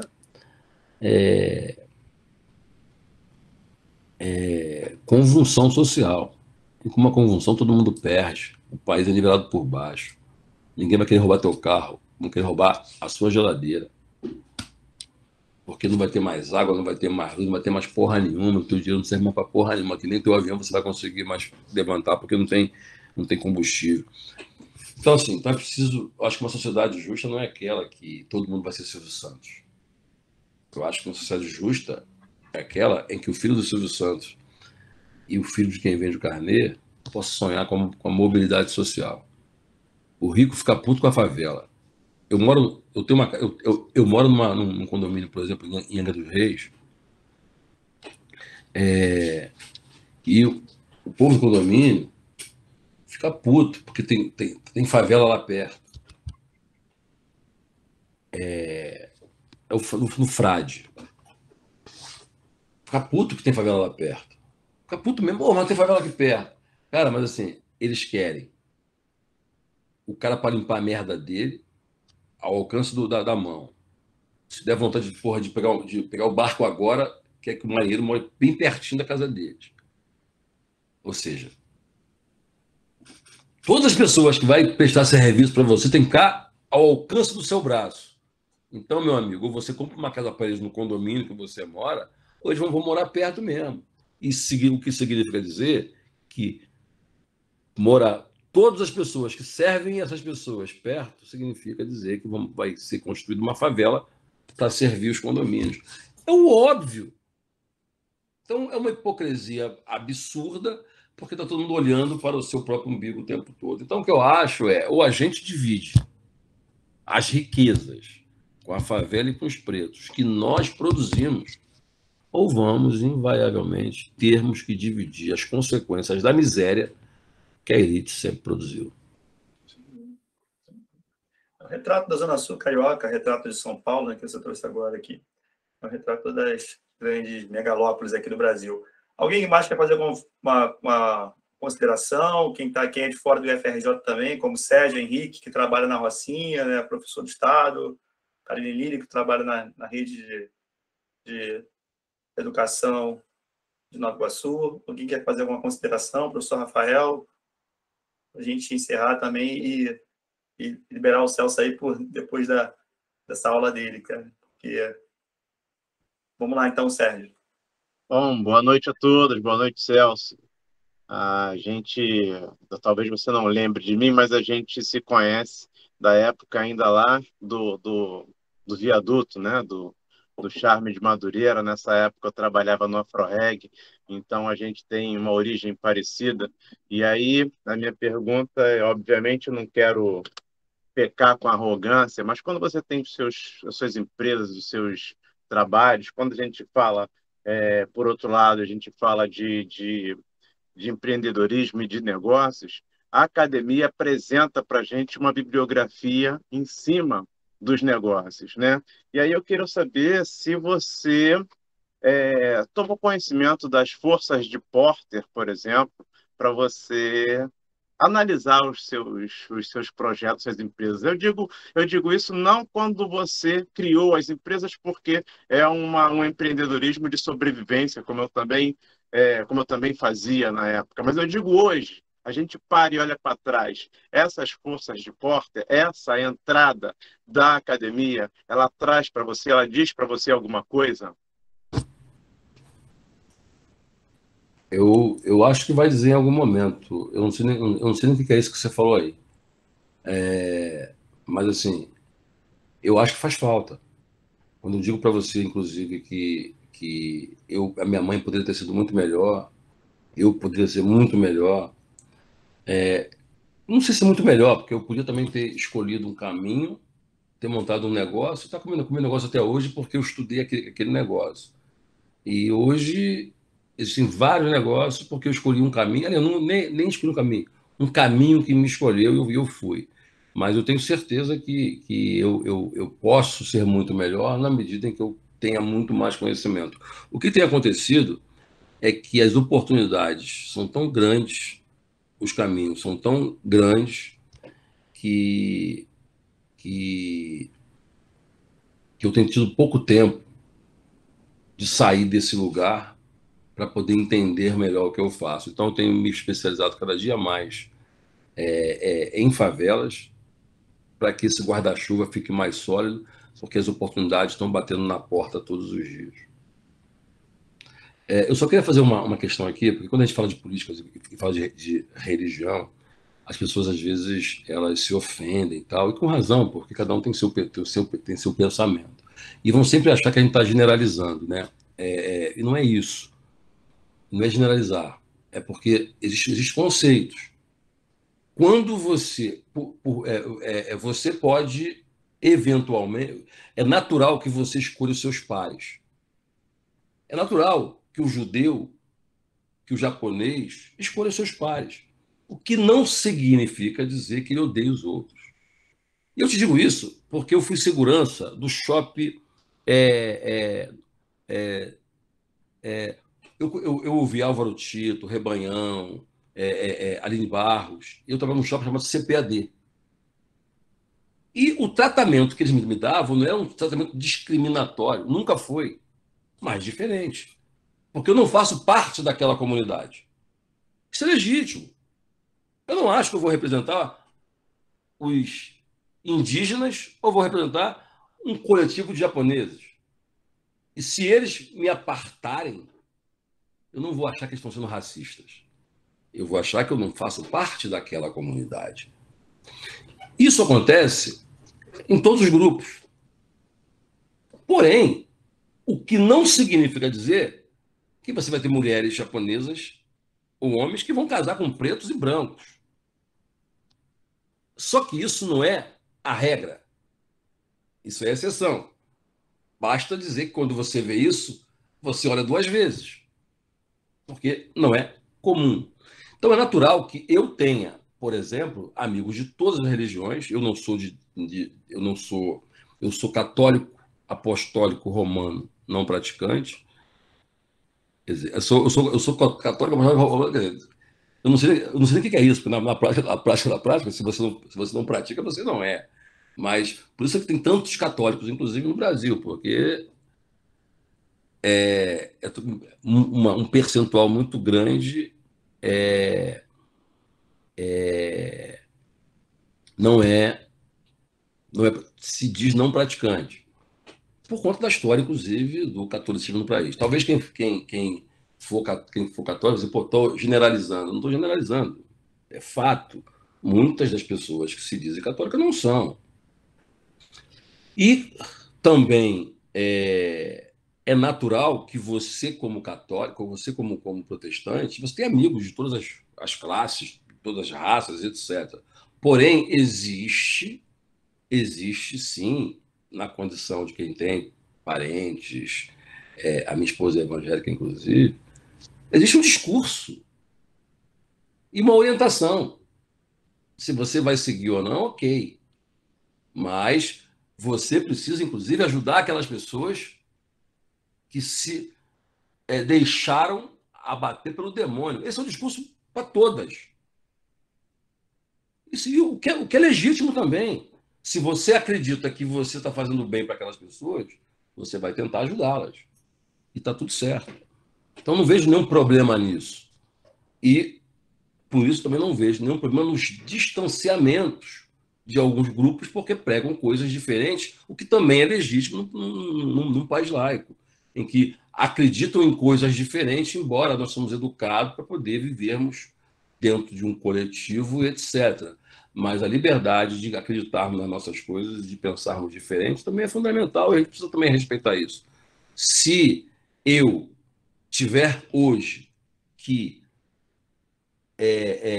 empregar entre pretos e brancos, eu prefiro empregar os pretos.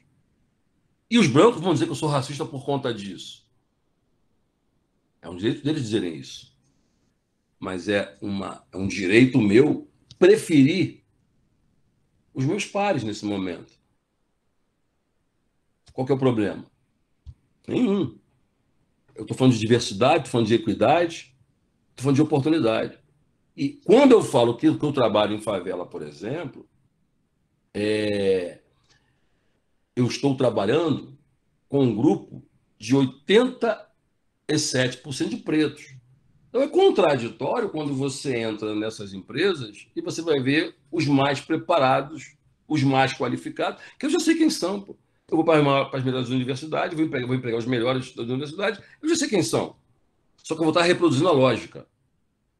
Então, eu não necessariamente eu quero os melhores. Porque se eu quiser os melhores, o primeiro a ser demitido sou eu. Porque eu não sou necessariamente, eu não faço parte dos melhores. Então, se eu quero integrar, eu preciso, na verdade, não apenas escolher os melhores, mas eu preciso preparar os escolhidos. Maravilha. Então, pessoal, vamos caminhar para o nosso final aqui, né? Nós começamos às 8h, eu falei com o Celso que daria 1 hora de apresentação, meia hora de debate, mas estendi horário para ele. Peço desculpa, Celso, de estender aí. Também eu sei da sua agenda, que é bem puxada também. Peço até desculpa de você passar um pouco do seu horário aí. Enfim, quero agradecer, né, mais uma vez o Celso pela presença na nossa aula aqui, na aula do curso de pós-graduação em gestão de negócio. Essa aula também vai ser compartilhada não só com a disciplina de economia, mas com outras disciplinas também do curso. acho que a professora Deise de empreendedorismo trouxe, a professora Albertina, o professor Rafael também, agradecer a presença, nossos convidados, nossos estudantes.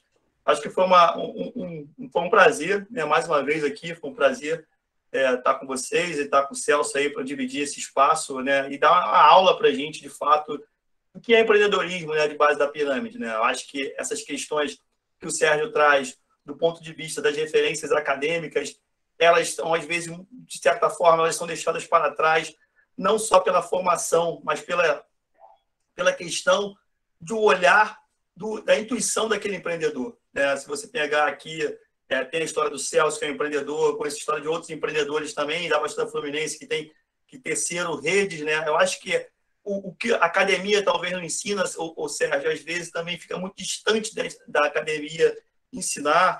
Ela pode ter literatura, mas tecer redes. Tá? Eu acho que o Celso tem uma questão de tecer rede muito importante, que talvez ninguém tenha... Eu nunca tinha visto uma pessoa da base da pirâmide ter sido uma rede tão importante como ele colocou aqui, das empresas que têm contatos, das empresas que são clientes, das empresas que são stakeholders, né, como assim chama na linguagem corporativa. Mas vamos lá usar a palavra, o favelês, né? Os amigos, né? Os amigos. Eu acho que é isso, né? Os amigos ali que ele foi lá constituindo ao longo da carreira dele, ao longo da trajetória dele. Eu acho que isso aí é um grande legado que ele tem, além dos negócios, né? Essa coisa de construir, né? Que acompanha o Celso nas redes sociais vê muito bem isso, né? Acho que eu venho acompanhado há bastante tempo e vejo essa questão dessa construção de rede que ele coloca na vida dele. Então, acho que isso possibilitou essa trajetória dele grandiosa. E, mais uma vez, agradeço, parabenizo aí sua palestra. Aí, se você quiser encerrar, fique à vontade. Gente, obrigado aí pela paciência de vocês. Eu não sei se foi uma palestra, enfim, eu prefiro dizer que foi um bate-papo, uma contribuição que eu dei com a minha experiência de empreendedorismo, e espero que isso, na verdade, sirva para vocês de alguma forma.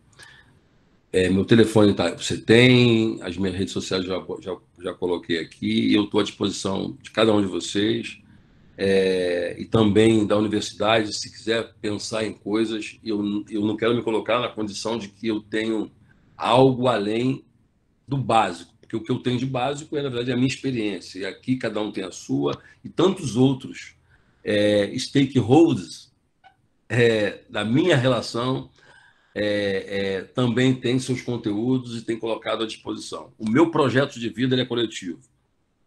Se eu tivesse hoje que dizer, eu posso me aposentar? Posso. Mas eu não posso me aposentar enquanto eu não tiver mais pessoas com a minha origem, que falam com a minha dor, do meu lugar, também com acesso. Sejam elas de quais religiões forem, de quais estados forem e de qual base for. O que eu acho é que essas pessoas elas precisam estar qualificadas o tempo todo. No dia 15, 16 e 17 de setembro, de abril, tem mais uma oportunidade. Eu estou fazendo aqui em São Paulo, no Sheraton, no WTC, World Trade Center, que é o espaço de maior relevância hoje do país, onde está o centro econômico de São Paulo. Então, eu já aluguei esse espaço para 15 mil pessoas. Durante 3 dias, eu estou fazendo o Expo Favela, que é exatamente o que eu acho que faz sentido para nós, que é esse encontro, onde já confirmei o Abílio Diniz com uma empreendedora que vende salgadinho numa favela no Mato Grosso, em que ela tem um modelo de gestão, embora ela mobiliza R$5 mil por mês, e ele alguns bilhões por mês. Mas os dois são sucesso. E o conceito de sucesso não é a quantidade de recurso que você gera, mas se você alcançou o objetivo daquilo que você planejou. Então, vai estar os dois ali discutindo sobre gestão. Um com a sua experiência e o outro com a sua experiência. Então, eu acho que o que precisa é isso. A gente trazer o favelês para o centro do debate, trazer o discurso técnico para o centro do debate e os dois estarem ali, para que a gente não continue chamando o favelado de carente e sempre olhando, se comportando de um jeito como se aquelas pessoas precisassem de nós. Eu não sei se essa menina que vende essas coisas, que ganha R$5 mil por mês, precisa do Abílio Diniz porque tem alguns bilhões na conta. Por que ela precisa dele? O que nós precisamos, enquanto interessados nesse assunto, é ouvir os dois, a experiência dos dois. E se essa menina certamente tivesse escolas de negócios na favela, que é o que falta nas escolas convencionais e etc., ela certamente teria escalado mais os seus negócios. Então, o que eu acho, se você me permite, eu vou mandar aqui, antes de eu sair, o artigo de hoje que eu escrevi, porque eu acho que tem um pouco disso, tem um pouco do que a gente precisa na base da pirâmide, que é justamente as informações que vocês têm. Aliás, eu passo para você e você manda para eles. Então, as informações que vocês têm, para mim, é o que a gente precisa. Quando nosso amigo Sérgio me faz essa pergunta aí, para mim, o que ele falou aí deve ter alguma coisa de comer. De repente, se misturar com camarão, vai ser muito bom. Então, eu acho que quando vocês juntam com esses empreendedores, eles descobrem isso, é como a gente abrir uma cortina e mostrar para essas pessoas que existe muito mais do que elas conseguiram ver até ali. E aí elas conseguem se projetar, conseguem sonhar com mais coisas e percebem um pouco isso. Quando eu falei do Bagulhão lá atrás, que ele mandou ler o Tolstói, Guerra e Paz, eu não li. Tentei, não consegui, etc. Mas, pelo menos, ele me sinalizou para uma revolução que existia. E eu não quis fazer charme e quis fazer hip hop porque eu queria ir à luta em busca dessa tal revolução. Então, ou seja, ele me mostrou, em alguma medida, que existia, na verdade, uma vida para além daquela que eu conseguia ver. Eu fui buscar. Muitos desses empreendedores da base da pirâmide, ou muitos desses que sequer são empreendedores, vão se inspirar em vocês ou em quem tem o conhecimento de vocês para poder ir buscar. E parte desses terão sucesso. Esse sucesso, obviamente, que ele é relativo, mas se as pessoas conseguirem ser felizes, elas também serão, na verdade, referência para muitos dos seus pares. E ninguém precisa, na verdade, ganhar bilhões por mês para ser feliz. Elas precisam realizar os seus objetivos e isso é medido a partir de cada um. Então, obrigado aqui a cada um de vocês, a cada uma de vocês. E eu acho ótimo que a gente não concorde com tudo, mas uma coisa que a gente precisa concordar, e eu acho que é o centro desse nosso bate-papo aqui, é que as oportunidades estão aí para todo mundo, mas uma parte só vai conseguir olhar, ver e alcançar essas oportunidades se tiverem ferramentas. E as ferramentas intelectuais estão na mão de vocês. E vocês podem democratizar isso com a gente para que a gente seja muito melhores do que nós somos hoje. Obrigado, boa noite.